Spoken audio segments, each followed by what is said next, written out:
A man can hold a human heart in his hands, and still not know how to keep his own from breaking. The November wind off Halifax harbour came in low and cold the way it always did after sunset, carrying the smell of salt water and diesel and something older beneath it. The kind of cold that finds the gap between your coat and collar, and settles there like a fact you can't argue with. Nathan Brennan had been sitting on the same bench at the end of Bishop's Landing for 11 weeks now, every evening without fail, watching the container ships move through the dark water toward the open Atlantic. At 51 he had performed more than 2,000 cardiac surgeries. He had held hearts that had stopped and coaxed them back. He had stood in operating rooms at 2 in the morning, calm as mathematics, doing what most people could not fathom doing. His colleagues called him precise. His residents called him demanding. His patients' families shook his hand in hospital corridors, and sometimes cried in his presence, because he had given them back someone they thought was already gone. He could not give himself back. 7 months earlier, Clara Brennan had died in a palliative care room 3 floors below his own office, in the same hospital where she had worked as a charge nurse for 22 years. Pancreatic cancer, aggressive. The kind that moved too fast for even the best people to catch in time. The irony was not lost on him. He worked in a building full of the finest physicians in the province, and not one of them, including himself, had managed to save the most important person in any of it. She had told him near the end that he needed to stop apologizing. She said it gently, the way she said most things, with that particular patience she had always kept for him. You fix things for a living, she said. That's who you are. But this isn't something you fix, this is something you carry. He had nodded. Because what else do you do when the person you love most is teaching you how to lose her? After the funeral his sister came to stay for 2 weeks. Then she went back to Fredericton, and the house in the South End went quiet in a way Nathan had not understood quiet could be. Not silent. The furnace still ran, the pipes knocked. A crow sometimes landed on the back fence and complained at nothing. But quiet in the way a room becomes when the one person who made it feel occupied is gone. The coffee maker he no longer turned on. The second toothbrush he could not throw away. The stack of unread novels on her nightstand that he had not disturbed, as though she might come back and want to know where she'd left off. His chief of surgery had given him unlimited leave. His colleagues sent messages he read and did not answer. His patients were being cared for by other capable hands, and he told himself that was fine. That it was better that way, that he was in no condition to stand in an oar and be responsible for lives when he could barely remember to eat lunch. And so every evening he drove to the waterfront, and sat on the bench that looked out toward McNabb's Island, and watched the harbor until the cold made his hands ache. And then he drove home and sat in the kitchen, until it was late enough to justify going to sleep. He had not told anyone about the bench. It was the only place in the city that asked nothing from him. No one recognized him there. No one said they were sorry for his loss. No one spoke carefully around him as though grief were a medical condition requiring managed exposure. Clara had loved the harbor.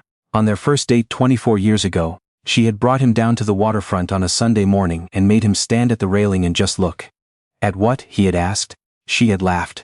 At the fact that there's something bigger than whatever's bothering you, she said. It's a good reminder. He came because she had loved it.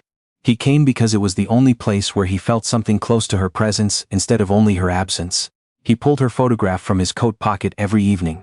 The one from their anniversary trip to Cape Breton.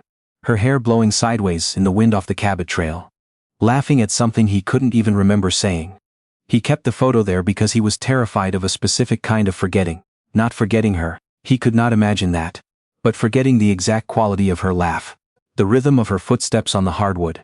The sound of her voice in the dark when she couldn't sleep. And would talk quietly about nothing and everything until one of them drifted off. He was holding the photograph one evening. Not reading it, just holding it the way you press a wound that has not yet closed, when he heard footsteps on the boardwalk and a small figure stopped a few feet away. A boy, maybe 9 or 10. He was wearing a coat a size too large and rubber boots that were almost certainly letting in water. In his hands he held several small boats folded from newspaper, each one painted with a stroke of green or yellow or red watercolor. He was looking at Nathan with the frank curiosity children have, before they learn that staring is considered rude. Is someone coming back for you, sir? The boy asked. Nathan looked up from the photograph. The boy gestured at the harbor. You keep looking out there, like you're waiting. For a moment Nathan could not answer. He had been a cardiac surgeon for more than 20 years. He had delivered news that broke people and news that rebuilt them. He had chosen his words carefully in rooms where the wrong sentence cost something irreversible, and he could not answer a child's question in the November wind off Halifax harbor. Because the boy was right. He had been coming to this bench every night for 11 weeks, and he had told himself it was because Clara had loved the water. And being here was a way of being near something she loved. But sitting there with a folded photograph, and the dark spreading slowly across the harbor, he understood what he had actually been doing. Waiting, every single night. With the particular stubbornness of a person who has not yet fully accepted that the one they're waiting for is not coming back. No, Nathan said after a long moment, no one's coming back.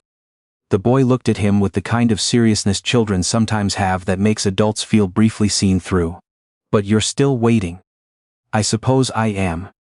The boy was quiet for a moment, then he sat on the far end of the bench without asking permission. Not intrusively, just practically the way a child sits when they have been tired for a long time and benches are benches. He set his paper boats on the slats beside him. Do you sell those? Nathan asked.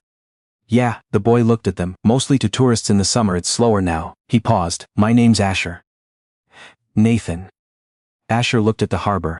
My dad used to bring me here, not this bench exactly. Further down, near the ferry terminal. He'd throw bits of bread for the gulls and I'd tell gulls were garbage birds and he'd say every living thing deserves a meal. Where's your dad now? Asher was quiet in the specific way that means the answer is not an easy one. He died 2 years ago. He worked on a crab boat out of Lunenburg. There was an accident with the equipment. He said it plainly without flinching. Not because it didn't hurt but because he had said it many times and pain, repeated often enough, learns to travel in the body differently, not smaller, just slower. I'm sorry, Nathan said. Were you waiting for your wife? Asher asked. He was not looking at Nathan when he said it, only at the water, and the lack of eye contact made the question somehow easier to receive. Nathan looked down at the photograph still in his hand, Clara laughing on the Cabot Trail, hair sideways in the wind, alive in a way that photographs could only ever approximate. Yes, Nathan said, my wife. What was her name? Clara. Asher nodded slowly. That's a nice name. She was a nice person. Nathan's voice had dropped without meaning to. She was more than that, but nice is he stopped. She made everything feel like it had a reason. Asher pulled something from his coat pocket and turned it over in his fingers. A fishing lure. Old green and silver, the paint worn down from handling. He rubbed his thumb along its side the way you might press a stone that has been warmed by someone else's hand. My dad gave me this the morning before he went out, Asher said. He said it was lucky. He'd used it to catch the biggest mackerel he'd ever seen off Peggy's Cove the summer before I was born. He said someday we'd go back and catch another one just like it. He turned it over again. We never got to. Nathan looked at the lure. Its small brass hook was tarnished green. Its painted eyes were nearly faded out. It had been held so often that the boy's particular grip had worn a path into the remaining paint. Do you take it everywhere? Everywhere. Asher put it back in his pocket. My grandma says I should leave it at home so I don't lose it. But I feel better when I have it. Nathan understood immediately.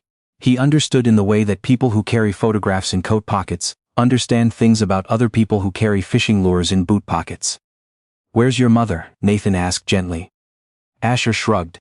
She left when I was little. I don't really remember her. He said this without particular bitterness, as though it were geography rather than wound, a fact of terrain he had simply learned to navigate. It's just me and my grandma Lorette. She's been sick. What kind of sick? Her heart. Asher glanced at him sideways. She has to take a lot of medicine. It's expensive even with what the system covers, so I sell the boats when I can. He was selling paper boats in November to help cover his grandmother's heart medication. A boy in leaking rubber boots, managing small resources with an adult's efficiency. Doing what he could with what he had. Nathan felt something in his chest that was not grief for Clara. Or not only that, something sharp and adjacent to it, a recognition of how the world distributed suffering without pattern or mercy, and how children were not spared their share. Are you hungry? Nathan asked. Asher considered this with the directness of someone who did not have the luxury of pretending. A bit. We had soup at lunch. Grandma always makes sure there's soup. I was going to get fish and chips. There's a place 2 minutes from here. You could come. Asher looked at him with the honest appraisal of a child who had learned that adults sometimes offered kindness with terms attached. My grandma says I shouldn't go with strangers. She's absolutely right, Nathan said. Asher blinked. Then why are you asking? Nathan looked at the harbor. The lights of Dartmouth were beginning to appear across the water, trembling reflections on the black surface. Clara had loved those lights. She used to say that a city looked most honest at night, because it stopped trying to look like anything and just glowed. Because you asked me a question earlier, Nathan said. If someone was coming back for me. Yeah. Nobody has asked me that. Not my colleagues, not my sister, not the grief counselor I saw twice and then stopped going to. He paused. You asked me that and you were right. and I think sometimes the right question deserves more than standing up and walking away. Asher thought about this for a long moment. Then he gathered his paper boats under his arm and stood up. Okay, but I need to call my grandma first. He used the payphone near the ferry terminal. He did not have a cell phone, and he fed it quarters from his coat pocket, with the efficiency of a child accustomed to managing small resources carefully. Nathan waited on the boardwalk while the boy made the call, watching him through the glass of the phone box. This small figure in too large a coat, making arrangements for himself the way he had probably been making arrangements for himself, for longer than any child should. The fish and chips place was warm and smelled of malt vinegar and fryer oil, and a kind of uncomplicated comfort that Nathan had not experienced in months. He ordered too much food deliberately and said nothing about it. Asher looked at the portions with eyes that widened before he caught himself. They ate across from each other at a small table by the window that looked out onto the street. Did she get sick fast? Asher asked around his third piece of cod. Yes, Nathan said, less than 6 months from diagnosis too. He stopped. She was healthy before that. She went to her doctor for a routine thing and 3 days later we were sitting in an oncologist's office. That's not fair, Asher said. No. Did you know right away that she wasn't going to make it? Nathan thought about the oncologist's face across the desk. The particular stillness of a doctor delivering a prognosis. He had delivered that stillness to families himself many times, and he had always believed it was the correct approach. Controlled, compassionate, clear. He had not understood until he was on the other side of it what receiving that stillness actually felt like. How it landed not as information but as the floor giving way beneath you. I knew, he said. I'm a surgeon. I understood what the numbers meant, but knowing and accepting are different things. I knew my dad might not come back from the water, Asher said. Every time he went out, Grandma would make him eggs and toast before dawn and she'd hug him too long at the door, and I knew the hug was longer because she was scared. He looked at his plate. But I never thought it was going to be that particular morning. No, Nathan said, you never think it's that morning. Asher ate a few chips. Outside the street was quiet, the last of the evening foot traffic thinning toward home. I'm forgetting his voice, Asher said quietly. That's the part I can't stand. He was not looking at Nathan, he was looking somewhere past the window, past the dark street, past whatever the visible world offered. I remember his hands, I remember he always smelled like the ocean even when he'd been home for days. I remember he could whistle any song if you hummed it first. A pause, but his voice is getting blurry. Like when you try to remember a dream too hard and it goes. Nathan put down his fork. Clara's voice. He had not dared to admit this fear even to himself, the exact pitch of it. The particular warmth it carried when she said his name in the morning, slightly rough from sleep, the only version of his name that had ever sounded entirely true to him. I keep her photograph in my coat pocket, Nathan said. So I don't lose the details of her face. But there's no photograph for a voice. Asher nodded. I know. They sat with that for a moment, a surgeon and a boy both frightened of the same quiet theft that grief committed slowly. Stealing not the person all at once but the pieces of them, one detail at a time. Until one day you reached for the memory of a voice and found only a shape where the sound used to be. Can I ask you something? Asher said. Of course. Do you think people who die know we miss them? Nathan had been asked questions about death for most of his professional life. He had sat in family waiting rooms and spoken carefully about outcomes and probabilities and what medicine could and could not do. He had never been asked this question. Not in any waiting room, not in any corridor. He thought about it honestly, the way it deserved. I don't know, he said. I'm not sure anyone does truly. Grandma says they do, Asher said. She says they're not far, she says they're like the tide.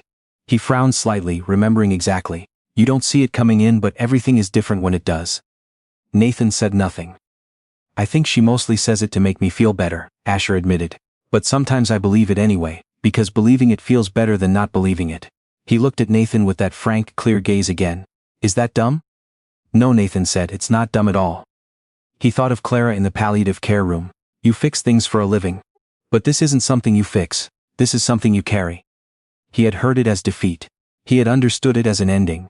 That carry meant endure, that carry meant drag, that the rest of his life would be the weight of her absence, laid across his shoulders. He had been sitting on a bench by the harbor for 11 weeks understanding it that way. But watching Asher reach into his pocket and close his fist around the fishing lure, quietly, reflexively, the way you touch something you have touched 10,000 times, Nathan understood something different. Carry meant keep. Carry meant she was still with him. Not behind him, not lost, not gone in the way of things that no longer exist. But present, the way important things become present when you've learned how to let them live in your hands instead of your chest.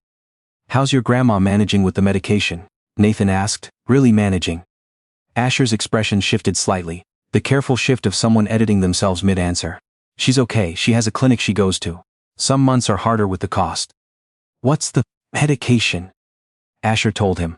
Nathan recognized it immediately. He also recognized that what the boy described, the dosage, the schedule, the side effects his grandmother managed quietly without complaining, suggested a cardiac condition being treated adequately but not optimally. There was a meaningful difference between managing and thriving, and it was sometimes a smaller gap than it should be.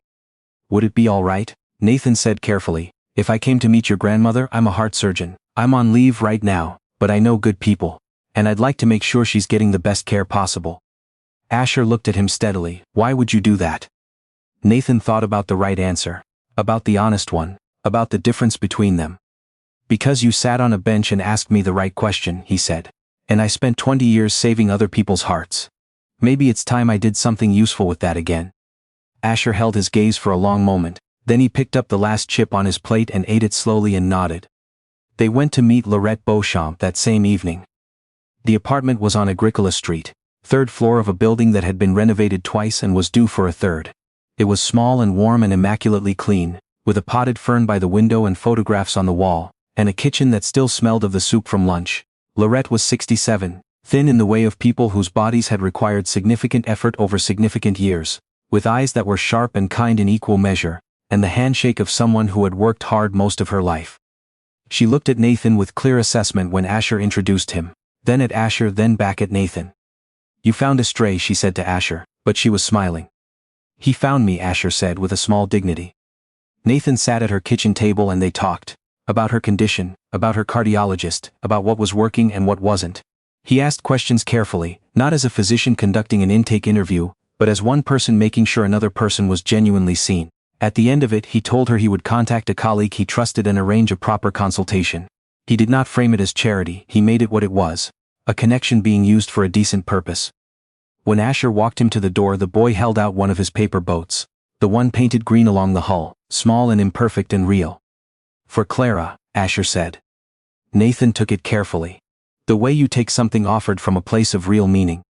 He drove home slowly.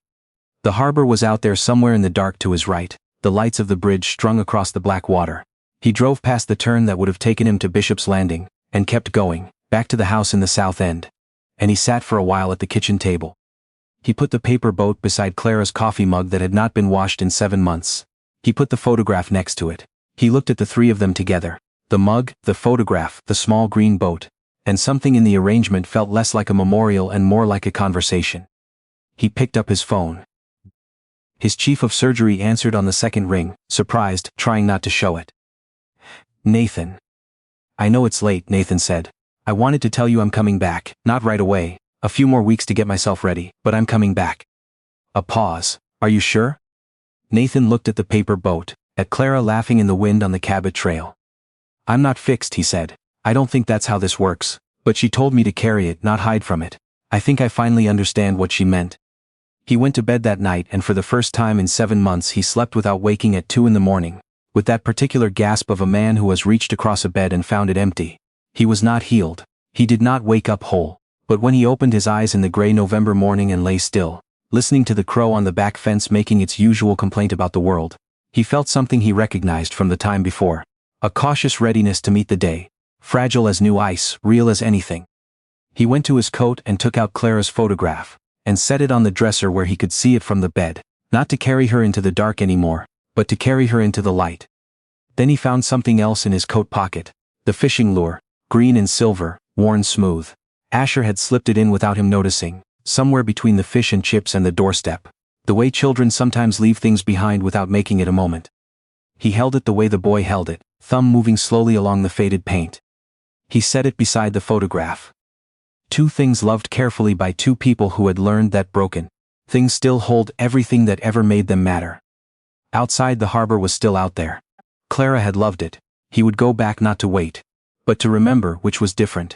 Because remembering was something you did while still being present in the world, while still being a person who opened doors and answered calls and showed up. And sometimes the person who sits down next to your grief does not come to fix it. Sometimes they only come to remind you that other people are still carrying things too, and that the carrying does not have to be done alone, and that the harbor lights still trembled beautifully on the water. Whether you were watching from a bench in sorrow, or walking toward them with somewhere to be. That morning Nathan Brennan made coffee. He made enough for 2 cups, and he drank one and left one he didn't drink, and that was all right. Some habits of love don't need to end.